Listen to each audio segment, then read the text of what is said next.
Well, this is it. This is finally it. We have at long last finally arrived at the conclusion to this entire saga. After this, there's no more Snake, Big Boss, Ocelot or Fox, and there will never be another nuclear-equipped bipedal weapon to be dealt with. Unless you count the recent collection or upcoming remake, I suppose. At any rate, while this might be labelled as the 5th entry in the franchise, it's actually more like the 15th to 20th, depending on your definitions. With that in mind, you'd think they'd all but perfect these things by now, but as you're about to see, they really didn't. It's a tale of conflict, backstabbing and utter misery, and that's just within the development team. It's the final chapter of my Metal Gear Retrospective.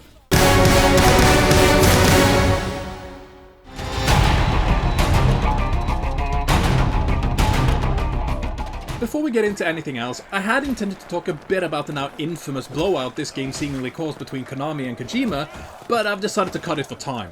This is already going to be a rather lengthy one even without all that, but let's just say that it was all a gigantic mess that, rather obviously, affected the production of this game quite severely. In fact, it's missing an entire 3rd chapter, but I honestly don't think it would have made the experience that much better. Oh, I wouldn't really call what we get a bad game. It might actually be the smoothest, most technically impressive entry in the entire franchise, with more freedom of choice than ever, but it's also just so damn boring. You'll hopefully see what I mean as we get into it, but where to start? Well, how about the fact that this is technically 2 games, and no, I don't just mean in terms of the cut content. You see, MGS5 actually consists of 2 separate releases, the Phantom Pain containing the main, most important and biggest bulk of the experience, and Ground Zeroes, containing pretty much just an over-glorified and, at least initially, insanely overpriced demo. Sure, you can spend dozens, if not close to 100 hours on Ground Zeroes if you're going for 100% completion, but for crying out loud, it only has 1 story segment which takes less than 2 hours to get through, and playing through the remaining scenarios only take a few more. That's right, this entire game can be completed in less than 4 hours. Just what sort of game is it though? Well, at its core, it's pretty much the same sort of thing as ever, but this time Metal Gear has gone open world. Kind of. On the one hand, yes, you do get to explore the game world at your own leisure and you can deal with your objectives however you see fit, but on the other hand, this isn't exactly the biggest or most interesting open world ever. Ground Zeroes only has 1 enemy camp after all, and even though Phantom Pain has quite a bit more space to run around in, it all just feels really empty. Because it is. I'm not kidding. There's literally nothing to see or discover anywhere in this entire world outside of the various enemy outposts and guard stations. Seriously, the only other things you might run into are a few packs of animals here and there, but I'm sorry, a couple of goats and some jackasses do not a complete world make. By the by, I may not actually have said so yet, but this is indeed another Big Boss-based bloody bonanza. As such, there are quite a few features either brought back from or inspired by his previous adventure, Peace Walker, like the inventory system for example. Yep, once again you can only bring a limited amount of gear for each infiltration, which I suppose does technically work, but I just find it unnecessarily cumbersome and restrictive.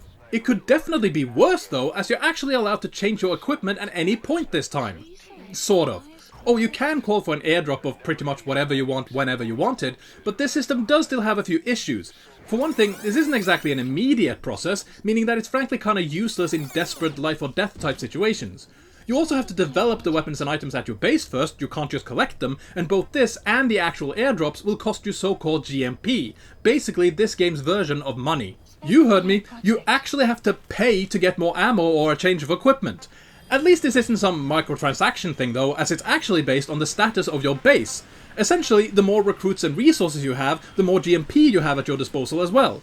Earning GMP isn't really all that difficult though, meaning you'll rarely struggle to afford what you need, but I still prefer the good old weapon and item wheels we used to have, however unrealistic they may or may not have been. And by the way, yes, you did hear that right. The whole base building and soldier recruitment thing from Peace Walker is back as well. Yay! Actually, it's not that bad this time around. Sorting troops is much faster and more automatic, development and management of your base and equipment is more straightforward, and even the so-called combat deployments, this game's equivalent of Peace Walker's outer ops, are far less cumbersome and time-consuming. None of which makes any of it any more worthwhile, but hey, at least they're sort of trying. I guess. Hang on a second though, because why exactly is all this even here? Specifically, why are we building another base when that's exactly what we were doing for the entirety of Big Boss's last adventure? Well, let's just start at the beginning and see if we can't find out. After defeating Paz and the Metal Gear she piloted at the end of Peace Walker, Snake and his group MSF were unable to locate or recover Paz's body, so they presumed she died. A short while later though, some of their operatives in Cuba report back that Paz is seemingly still alive and being held at some camp by an organization called XOF, led by a shadowy facial feature challenge man called Skullface. That's the worst name I ever heard. Yeah, that's certainly one problem with this storyline. The villain sucks. Not only does he have a name that's far too on the nose, but he's just so dull. He just doesn't have any personality or traits worth speaking of, and his background and motivations are far too convoluted, confusing, and nonsensical. In addition, he barely even makes an appearance, as we never actually get to fight him, or even see that much of him in the first place. Really, the only times he shows up, it's seemingly just to waste everyone's time with some pretentious drivel or other. We both are demons. Our humanity won't return. Today is the day weapons learn to walk upright! We are all but dead men forced to walk upon this earth. It's man's thirst for revenge that drives the times. Sahelanthropus will unleash that thirst unto the future! Shut up! In any case, after he somehow learns about Paz's survival and subsequent capture, Chico, in his infinite wisdom, decides to stage his own solo rescue attempt because how could that possibly go wrong? After all, he's such a competent and experienced soldier, and as we all know, the power of love conquers all. Except maybe a fortified military base full of heavily armed soldiers. Idiot. So yeah, now Chico is captured as well, and it's more than likely just a matter of time before he, Paz, or both of them break down and reveal the location of MSF's base, their defensive capabilities, and or some other damaging information. As such, a rescue operation seems like the only real solution, but as it turns out, this didn't really come at the best of times. You see, it turns out that Huey has arranged for a UN inspection of their base in an effort to alleviate the growing suspicion that they possess nuclear capabilities. Snake and Kaz don't exactly think this is the best idea, considering they do have a secret nuke in the form of Metal Gear Zeke, but Huey manages to convince them that passing this inspection would only benefit them and that hiding Zeke would be no problem. You know, because this thing could easily be mistaken for an oversized hat rack or something. In any case, with the inspection about to take place, Snake heads to Cuba and begins his operation, just as Skullface and a significant portion of XOF actually takes off from the base. Now, call me crazy, but I suspect those things might somehow actually be connected.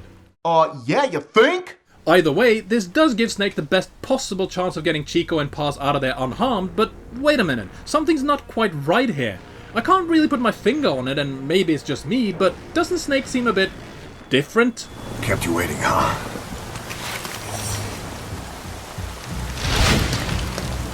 That's right, Snake has a new voice, which ultimately adds about the square root of Jack.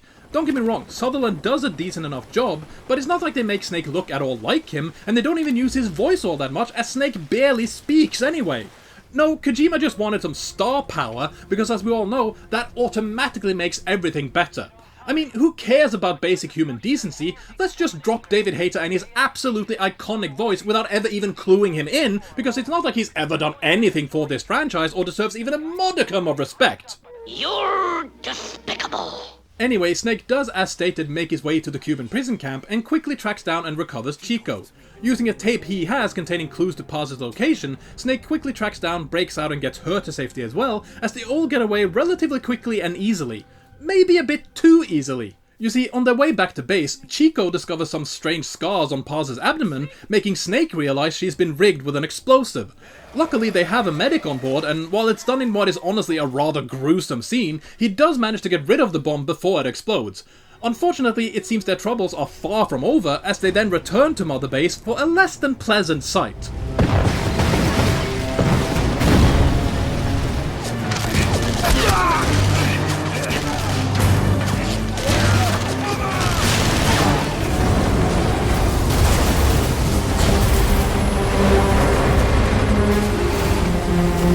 That's right, the reason we have to build yet another base is that the original Mother Base gets completely destroyed, but why and by whom? Well, according to Kaz, it seems the UN inspection was just a ruse, as he shakes Paz awake to get some answers, believing she's the one who sold them out. She doesn't really say much though, other than some incoherent muttering about a bomb, and while Snake explains that they already removed it, it seems there's actually a second device hidden in her... well... It appears that terrorists have snuck a snook up your sniz. Oh my! Okay, so it's not actually a nuke, but yeah, that's pretty much the gist. How exactly there was room for both of these devices pretty much right next to each other within one human body, or how that medic didn't feel anything else out of the ordinary while literally rooting around her intestines is beyond me, but whatever. Bomb make lady go boom as one game ends with a literal crash. Yes, Ground Zeroes really is that short. Never mind, there's a whole other game to get through as well, and I have to say, it kicks off with one hell of a bang. Seriously, the beginning of Phantom Pain is one of the most intense, unnerving, and just incredible openings of not just this franchise, but possibly in all of gaming. It certainly has a completely different tone and style than any other Metal Gear game, and I for one think it's mostly for the better. I suppose it doesn't really kick things into high gear immediately though, as the game actually starts from Snake's first-person perspective as he wakes up in a hospital bed. After a quick once-over from his doctor, Snake is told that he's been in a coma ever since the helicopter crash, and as it turns out, that was actually quite a while ago. I'm afraid it's been 9 years. Damn it! Nosocoma! Nosocoma! Nosocoma! Nurse! The bad news doesn't stop there though, as the doctor also explains that Snake's body is pretty much riddled with shrapnel, and while certain pieces have been removed, others, like the large horn-shaped one lodged in his skull, can't be extracted without killing him. To top things off, it also seems a rather significant portion of his left arm is missing from his X-ray. Wait a minute.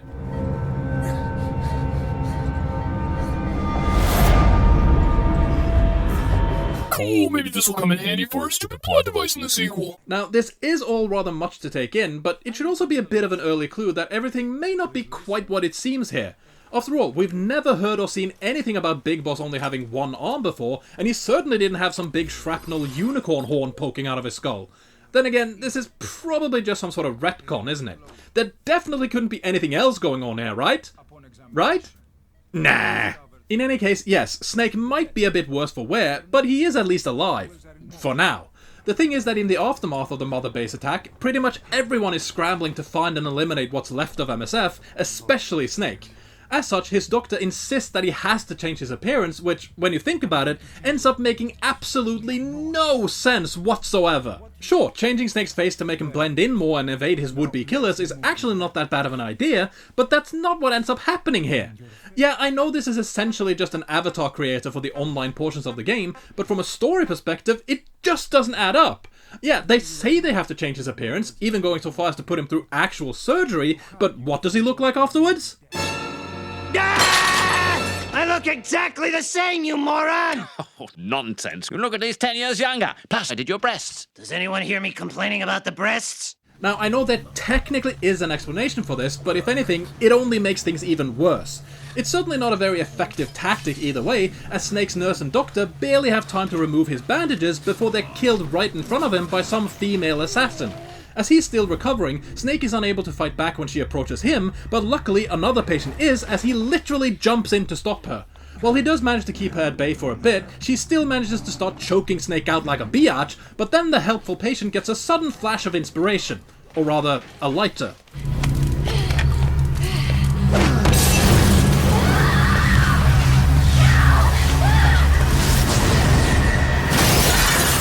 That's gotta hurt! It's gotta hurt! Hurt! Snake's not out of the woods yet though, as his would-be assassin may be gone, but it seems she didn't come alone. As a matter of fact, the entire hospital soon finds itself under siege by a heavily armed group, as most of the staff and patients get mowed down and slaughtered.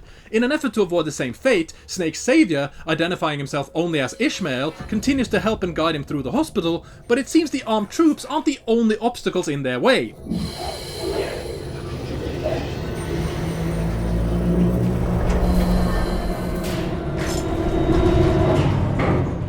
Something's coming.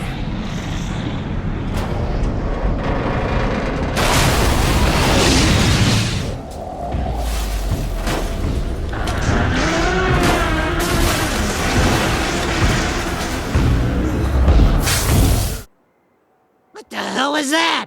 Well, the hell what that was the so-called Man on Fire, a mysterious being seemingly hell-bent on killing Snake that's always followed around by some floating gas mask-wearing child. Oh, and it's also on fire, hence the name. Now, we don't really learn much about either of these figures for quite a while, but sod it, I'm just going to spoil it for you now. After all, it's not like it really matters all that much anyway. You see, this man on fire is in fact the remnants of Volgin from MGS3, and the floating boy is indeed a young Psycho Mantis. This definitely raises quite a few questions, especially as far as Volgin is concerned, and while the game attempts an explanation of sorts, a really bad one involving Mantis tapping into Volgin's remaining hatred or some such, it ultimately doesn't really make any sense either way.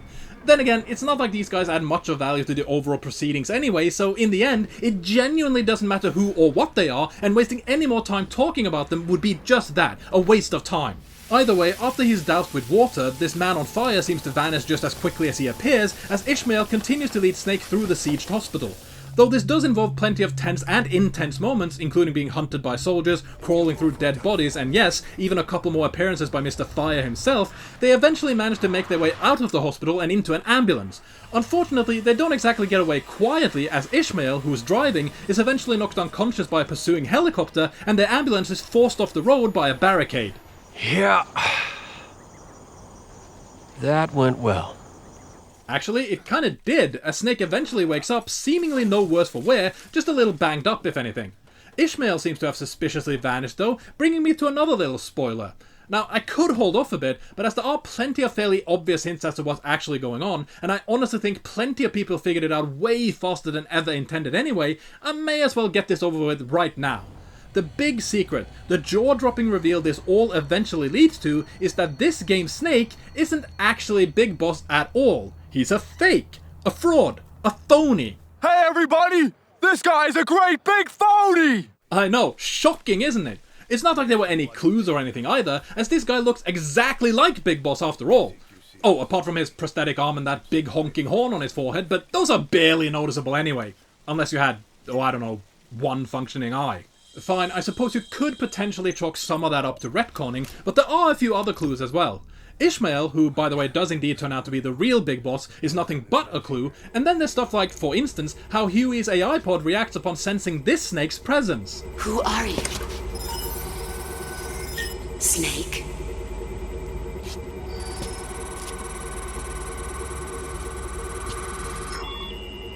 It's not you, is it?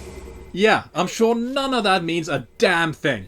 Don't get me wrong, I'm not saying it's all that easy to figure out all the details around all of this, but it's not exactly that surprising that this isn't the real Big Boss. It's easy to spot that something's a bit off at the very least.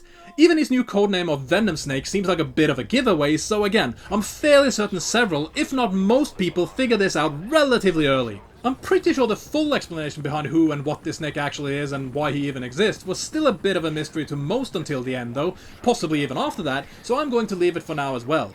Well, I say leave, but it's really more like avoid or postpone, because trust me, it's barely even worth acknowledging. For now though, let's just get back to Snake, who as mentioned managed to survive the ambulance crash. He's still being pursued by the man on fire though, but luckily he seems to have even more backup as he's suddenly picked up by Ocelot and his horse. Fending off Mr. Burns and his fire unicorn, they eventually manage to get to safety as Ocelot brings Snake to some sort of freighter and starts prepping him for his first official mission since his ordeal, saving Kaz. You see, it turns out that Cypher, you know, Major Zero's organization that Paz was working for, were the ones responsible for destroying Mother Base, as XOF is their strike team or some such.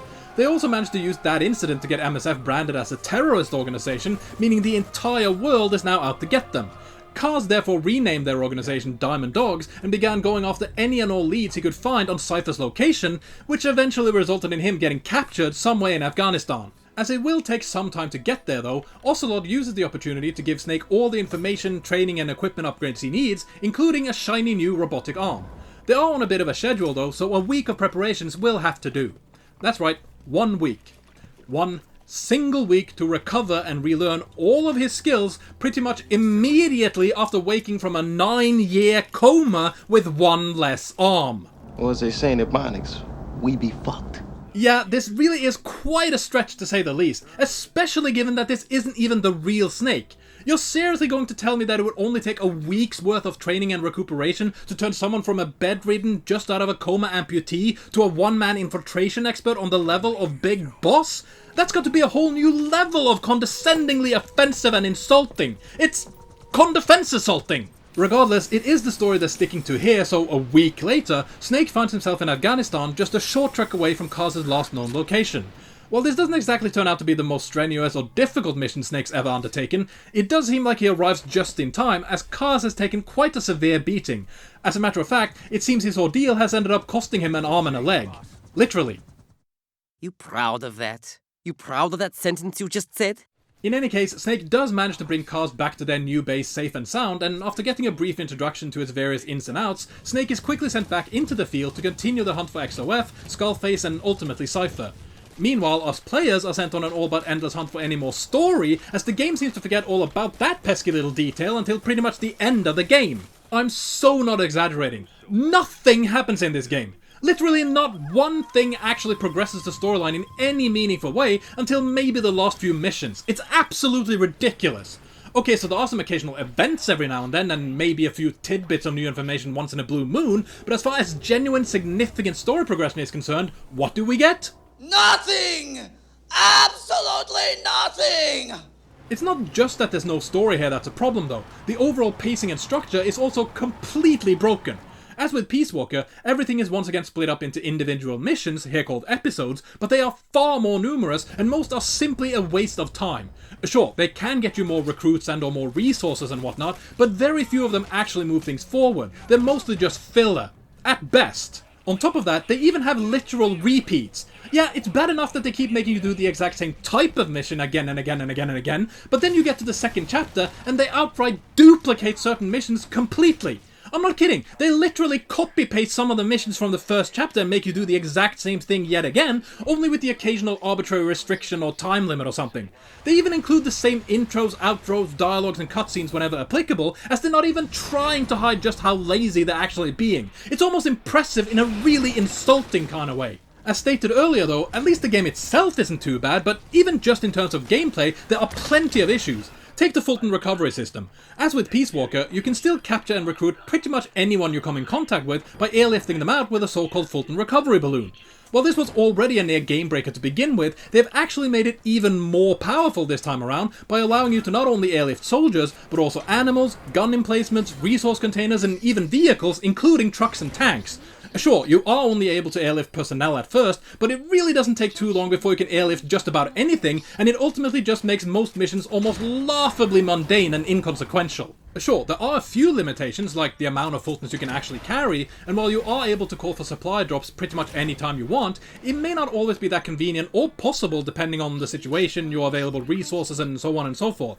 It can also be a bit trickier than you think to get the enemies into an airliftable state in the first place, as it's sometimes all but impossible to stay hidden, given that pretty much all the enemies seem to have near perfect eagle vision. Granted, sometimes I simply make stupid mistakes and pretty much run right into the line of fire or whatever, but I swear to whatever god you might believe in that the game keeps spawning soldiers just out of my field of vision every single time I think I'm in the clear.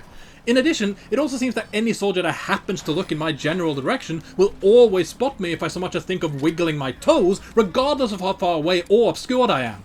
Luckily and weirdly enough though, their hearing is pretty much non-existent. Yeah, although these guys can seemingly see a beetle on a straw of grass from 300 miles away, they can't seem to hear a bomb going off right next to them. Or at least, they can't seem to hear footsteps, someone being knocked out, or the sound of a great big balloon sending someone flying into the air, unless it happens right in front of them. Fair enough, part of that is down to me mostly using the so-called sneaking suits, but even when I'm not, these guys seem like they might have experienced one too many heavy metal concerts or something. Oh, Marge, I went to thousands of heavy metal concerts and it never hurt me.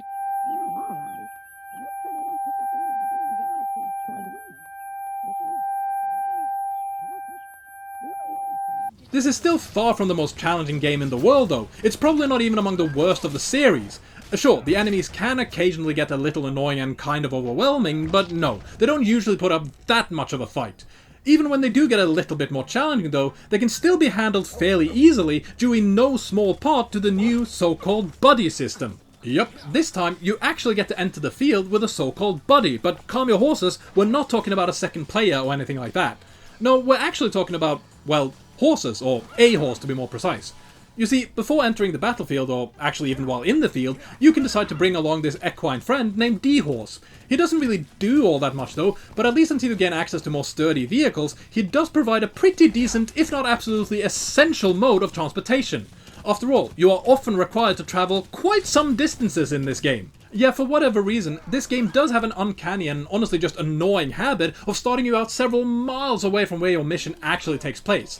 No, it's not always a problem as such, but having to spend an average of 10 to 15 minutes just getting to and from actual missions just gets so incredibly tedious.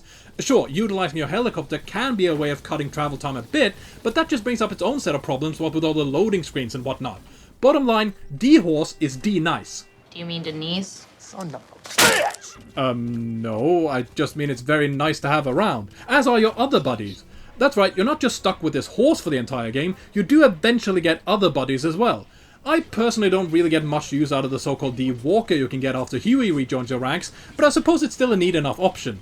D-Dog, on the other hand, is actually a pretty useful partner, maybe even more so than I realized. As the name suggests, D-Dog, or DD for short, is obviously a chipmunk. I mean, rabbit. No, cat. Actually, I think he might just be a dog, and he's a good boy, yes he is, he's such a good boy.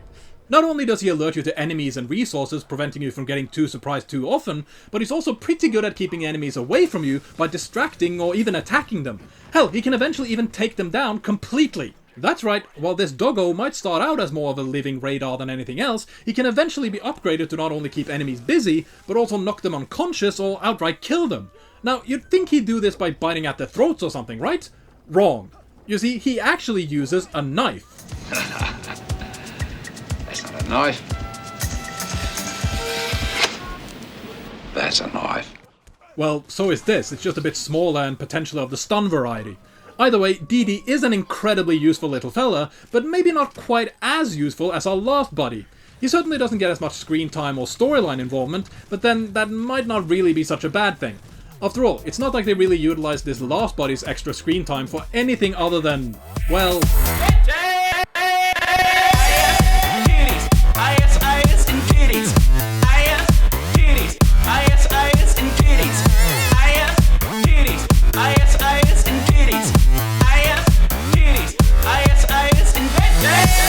For those unfamiliar, this is Quiet, and yes, they really do dress her up that ludicrously and shamelessly objectify her at every single opportunity.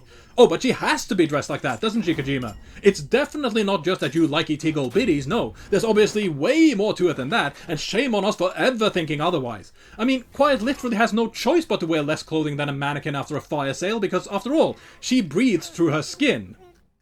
Wow. That is really stupid. Tell me about it. I mean, just because her body apparently utilizes some sort of photosynthesis to breathe and extract nutrients, that doesn't mean she has to be all but naked. Seriously, they never give us any reason she can't just expose some skin, so why can't she just not wear gloves or go barefoot or something? It doesn't add up. This really might just be the worst, most obvious excuse anyone has ever given for having some flesh on screen. It's honestly kinda sad. The one good thing about her is that she is at least a pretty useful buddy, mayhaps the most useful to be honest. You see, Quiet is actually a sniper, and a rather excellent one at that. She does start out as your enemy though, as you actually run into her far sooner than you might think, in the hospital at the very start of the game. That's right, Quiet was the assassin that was set on fire after trying to murder Snake, and as it turns out, she not only survived that, she also ended up with a brand new set of superpowers. Somehow. Yeah, they mentioned something about how Skullface found, patched her up, and put her through some kind of treatment or some such, but they really don't go into much detail.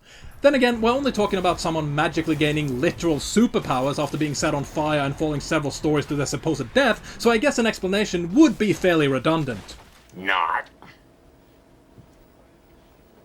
Excuse me? Either way, Snake eventually gets to experience her powers and prowess up close as, while making his way to one of his many missions, he's suddenly ambushed and pinned down by sniper fire. What ensues is honestly a pretty decent boss fight all things considered, if a little bit annoying. No, it's far from impossible, but as Quiet is pretty much a perfect shot, you have to be really careful not to get into her line of sight for too long.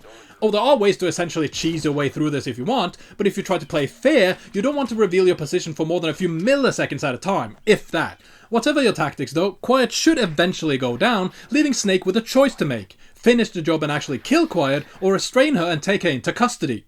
I'm fairly certain you actually can choose to kill her if you want, but you're obviously meant to save her, no matter how much Kaz may try to convince you otherwise. Yeah, Kaz may threaten to all but revolt over this, but as it turns out, he's actually serious. No really, if you spare Quiet, Kaz will actually greet Snake with attack helicopters upon his return to base, and once they land, he has an armed squadron aim their guns directly at both Quiet and Snake. He even orders his men to shoot Quiet without any further discussions, but Snake does manage to stop them, what with him still being in charge and whatnot. Kaz does reluctantly agree to let Quiet stay, but he's not exactly happy about it. After all, what possible benefit could there be in having someone on the team who can do stuff like this?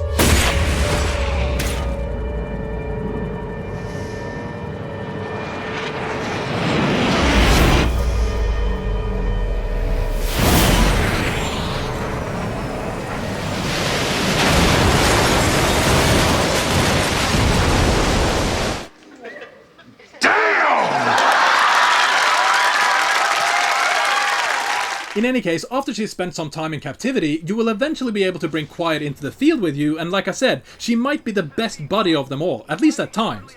True, she isn't quite as good in-game as in cutscenes, but she's still pretty dang handy with the sniper rifle, and she's also a fairly decent scout.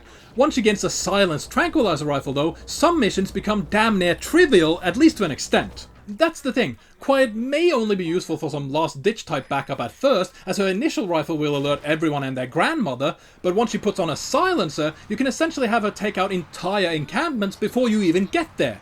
She only gets even more powerful with her eventual non-lethal rounds, as those basically make most outposts nothing but a series of Fulton extractions. At least for a while. You see, you'll eventually be faced with more and more helmeted and or heavily armored enemies, and guess what? Quiet's not quite as effective against those. Oh, she can get rifles that can take down even these guys, but I don't believe they are ever silenced, and they're always lethal. If you just want Quiet to knock these guys out silently, the alarm will raise, as she always goes for their helmets first, and tranq rounds don't work on heavily armored goons at all. Now, I can get on board with that last restriction, but why exactly does Quiet always aim for these guys' helmets instead of, oh I don't know, anywhere else? Just shoot them in the arse or something! I thought you were supposed to be good at this! Even with that in mind though, Quiet does at least make herself useful, which is definitely more than can be said for certain other characters in this sorry tale. Well, Huey technically has some significance, but boy did they fudge him up, even with as little as he actually does here. Yes, he does create this game's Metal Gear, or at least parts of it, as he not only ends up working for Skullface after Mother Base is destroyed, he might already have been involved with him during that whole incident. Maybe. You see, after Mother Base is attacked, Kaz pretty much immediately assumes that Huey had something to do with it, and while he might go a bit overboard in the way he interrogates him when Huey eventually returns to their base, it turns out that Kaz's instincts might have been pretty accurate after all. Okay, so Huey may or may not have been a willing participant in the takedown on Mother Base, they honestly don't make that clear, but it does seem he's guilty of at least one other crime. Killing the mother of his one and only child. You heard me. Huey not only reunited and had a child with Dr. Strangelove while Snake was in a coma, he apparently also killed her by locking her inside the AI pod and letting her slowly suffocate to death. This is all revealed after Kaz actually recovers said pod and finds Strangelove's body, as well as a recording of her final moments detailing all of this. Okay, I know Huey's a scientist and all, but I didn't think he was an actual mad scientist. I mean, what the hell? Even after making such a discovery though, they don't just kill or even incarcerate Huey right away, no. Instead, they actually put him through a pretty ridiculous trial and sentence him to, death by oceanic banishment, I guess. Yeah, they actually throw him into a lifeboat and send him off to sink or swim on his own, so to speak, but anyone who's played MGS2 knows he survives, reunites with his son, and lives for several more years with a new family. Sure, he does eventually commit suicide, but still, he doesn't exactly get his comeuppance, does he? Either way, Huey is certainly more involved in the events of this game than Eli, also known as a young Liquid. Yup, one of the most iconic villains of this entire franchise does indeed make an appearance here, but that's pretty much all it is. They don't really end up doing much, if anything at all, with him, and it ultimately ends up feeling like nothing more than a pretty shallow and rather pointless attempt at fan service, regardless of what the initial idea for him might have been. All it really boils down to is that Eli is apparently kind of a warlord, leading a bunch of child soldiers. Snake and the others first learn of this after rescuing some of these kids from being executed, and while Snake does have to track down and literally knock some sense into him first, Eli eventually agrees to let the Diamond Dogs house him and the rest of his boys as well, however reluctantly. Other than still acting out a bit once in a while though, Eli really doesn't do much after that, at least not until pretty much the end of the game. Yeah, another little spoiler here, but after the Diamond Dogs defeat and recover this game's Metal Gear, it seems Eli and his boys, with some assistance from the Floating Boy and apparently Huey, begin putting a bit of a heist into action. Yep, even though they're supposed to be under constant supervision and are surrounded by an entire army, they somehow managed to gain access to and steal this Metal Gear without ever having to dodge as much as a single bullet. Then again, it's not like they could possibly cause any harm with a nuclear-equipped super weapon, is there? Oh, and by the way, there's no resolution to this. They just take the Metal Gear, poof away, and we never see them again. It's not like it's a setup for another game or anything though, as it was actually going to be resolved in the chapter they ended up cutting. Why in the holy hell they didn't just cut all of the Eli/Child Soldier content when it was never going to get resolved, I don't know, but then again, pointless BS seems to be more or less this game's forte. Just look at the villains. I already mentioned how Skullface is nothing but a pretentious, verbose pile of nothing, but if anything, the so-called Skulls might be even worse. They're essentially an elite unit of superpowered soldiers under Skullface's command, which probably doesn't sound too bad, but remember how stupid it was when Konami decided to make a Metal Gear game full of zombies? Yeah, everyone rightly mocked that nonsense, but guess what? This game did it first! Oh, hell no! Okay, so technically the Skulls aren't actually zombies, but come on, we're really just talking semantics here. Just look at their very first appearance. Are you seriously going to tell me that these guys, these shambling, creepy, twitching wretches, don't remind you even the teeniest bit of the Walking Undead? They couldn't be more zombie-like if they spent the entire game munching on brains! Even if I were to somehow agree that they themselves aren't really zombies though, there's still plenty of them in the game, as the Skulls also have the ability to turn others, even the dead, into their mindless puppets. In other words, zombies!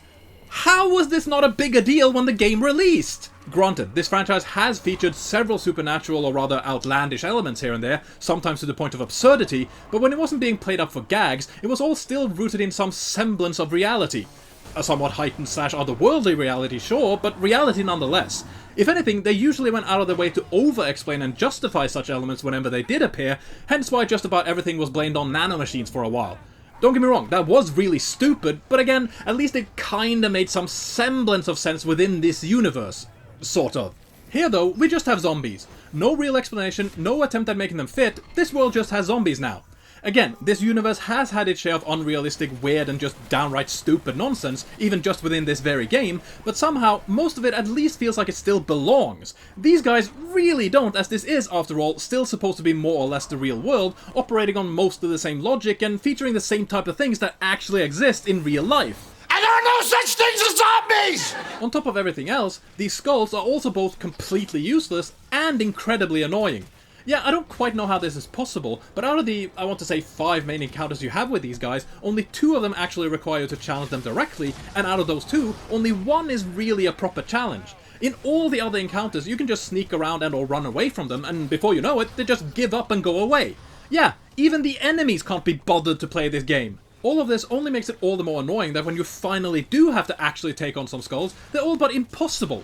Not only are they really fast and able to teleport all over the place, not only can they conjure up these huge boulder thingies to box you in or use as projectiles, but they can also generate these all but impervious outer shells. I'm not kidding, they can withstand just about anything, as they barely seem to crack even after being hit with several grenades or missiles, to the point that even calling in an airstrike barely works. What are these guys made of? Adamantium? Other than them though, the only other villain or boss battle worth mentioning is the Metal Gear itself, this time codenamed, Cilantro, Soho, Snuffleupagus. That's it, Metal Gear Snuffleupagus. At least, that's what I'll be calling it, considering the real name, Sahelanthropus, isn't that much better, and it's certainly nowhere near as memorable as Rex, Ray, or even Shagohod. I honestly think it's the worst named Metal Gear in the entire franchise, maybe apart from that ant thing in Rising, which I don't even remember getting a name at all. At any rate, Snuffleupagus isn't just badly named, it's also pretty badly designed. Oh, it is relatively powerful and all, but in appearance, it's essentially just a cross between Rex and a Xenomorph. Sure, it could be worse, but it just feels kinda lazy and wrong somehow, like it's just a mishmash of various other Metal Gears. It honestly comes across as some bad greatest hits collection or some such. As for fighting it, that's a bit hit and miss as well. Oh, it can definitely be quite the challenge, requiring multiple retries and quite a bit of frustration, but as I discovered pretty much immediately after wasting hours defeating this turd myself, there is a much quicker and far easier option. In fact, it's so quick, it essentially renders the entire fight pointless. There's a lot of that in this one, isn't there? The thing is that during this battle you can, as demonstrated by the YouTube channel The Antagonists, just get into a certain tank and fire at the thing in rapid, endless succession, and before you know it, Snuffleupagus goes down in less than 1 minute. That's right, 1 effing minute. That definitely didn't sting at all when I saw it right after my own hours-long ordeal with this bastard. No, I always had shards of broken controller embedded into my hands. Hallelujah! Holy shit! Where's the Tylenol? This does bring up a bit of a problem though. Here, we supposedly have the most advanced, most dangerous, and most destructive weapon in the history of mankind, and yet it can be taken down by an ancient piece of nothing in less time than it takes to boil an egg. Again, I know this isn't what you're supposed to do, but the fact that it's even possible at all still makes this thing seem almost as intimidating as the real Snuffleupagus. Hell, even he could probably kick this thing's ass using nothing but his trunk, and that's made of felt. I suppose the only thing left worth discussing is the rather shambolic and pitiful semblance of a story we do eventually get, and as it turns out, it's pretty much all about a new biological weapon of sorts. You see, while going about your business, you'll suddenly be informed that several of your recruits have been quarantined due to some unknown illness. Unfortunately, no one knows the cause or origin, as there doesn't seem to be any common factor between the victims, so you're tasked with figuring that out while tracking down a cure. Seems somewhat reasonable, I suppose, but you actually do have to figure this out yourself and manually quarantine those affected, or you could run the risk of losing most of your troops. Brilliant! Especially since the cause is so stupid that no reasonable person would ever consider it even a remote possibility. In all honesty, you're likely way better off just rushing to get the cure, even if that means losing a few soldiers in the process. It's not like it necessarily takes that long anyway, as you just have to track down and rescue a Native American man going by the name Code Talker, as he knows exactly what's causing this outbreak. In fact, he's apparently been researching the culprit for a long time, hence why Cypher and or Skullface forced him to work for them. What exactly did he research, you may ask? A so-called vocal cord parasite, or in other words, an organism that somehow infects people based on their language. What in God's holy name are you blathering about? Yeah, this really is about as stupid as it sounds, but it's the story they're going with. Apparently, there's a natural-born parasite that causes illness and death in people it infects if they happen to speak a specific language. In an effort to control the world by making English not just the dominant but only real language, Cypher had Code Talker cultivate and develop a strain of this parasite that would effectively eliminate all other languages, which is what this whole thing is actually all about.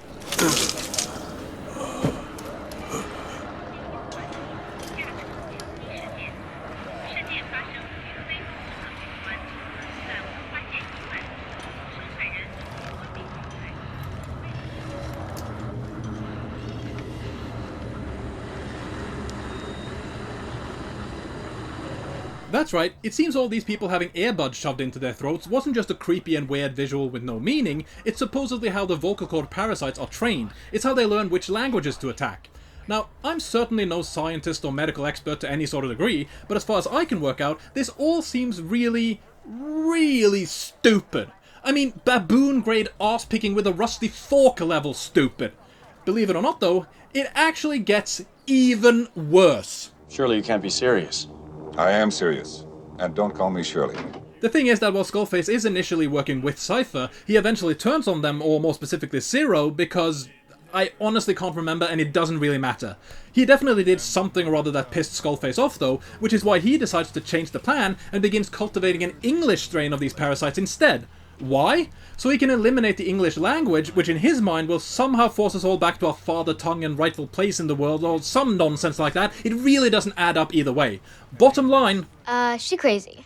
In any case, while Snake eventually manages to get rid of not only Skullface but also his new parasite strain, that's not quite the end of the Diamond Dogs' troubles. No, unfortunately, they eventually suffer a second outbreak, and while I'm once again a bit hazy on the details, the result is still the same. There's now an even more powerful version of the parasite making its way through the Diamond Dogs, and if even one of them managed to escape quarantine, they could end up infecting pretty much the entire world. Why would they not just stay in quarantine then? Because they don't really have a choice in the matter. Yeah, if you didn't really think there were zombies in this game before, this part turns into a full-on zombie shooter. Quite literally. You see, those infected with this new strain don't just get sick, they eventually become mindless puppets hell-bent on getting out into the open, as the parasite apparently compels them to do so in order to spread as wide and fast as possible. What this ultimately means is that there's only one solution.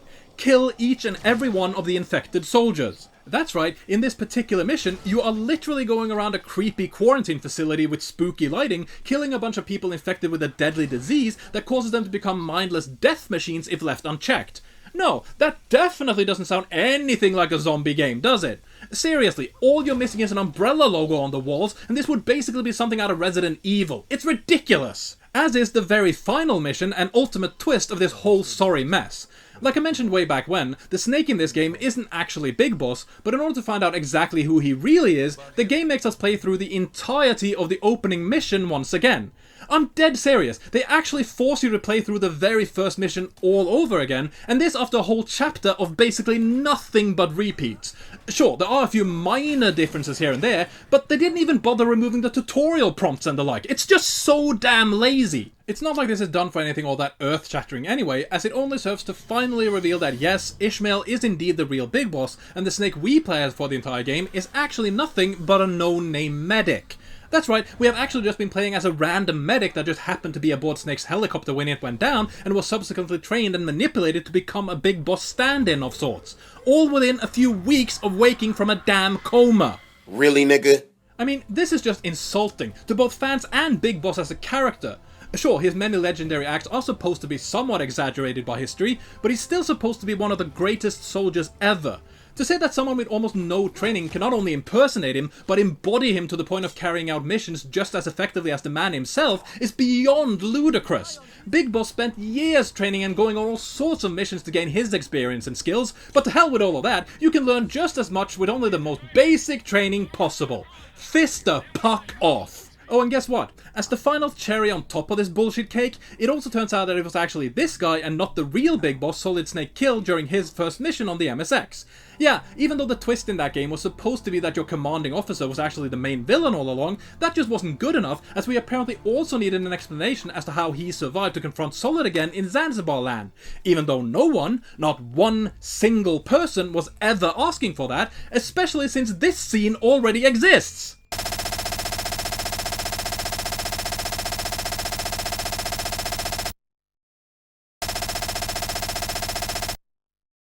Now, I could be wrong, but it seems pretty clear to me that Big Boss just managed to get to safety before Outer Heaven actually blew up, much like Solid did. Okay, maybe that's a bit of a stretch, but it's certainly way more believable and acceptable than this absolute travesty of a retcon. There was absolutely no reason whatsoever to change this aspect of the saga, especially not when this was the best they could come up with. Seriously, this was all a giant waste of everyone's time. Ultimately, that's exactly what this entire thing ends up feeling like, a massive waste.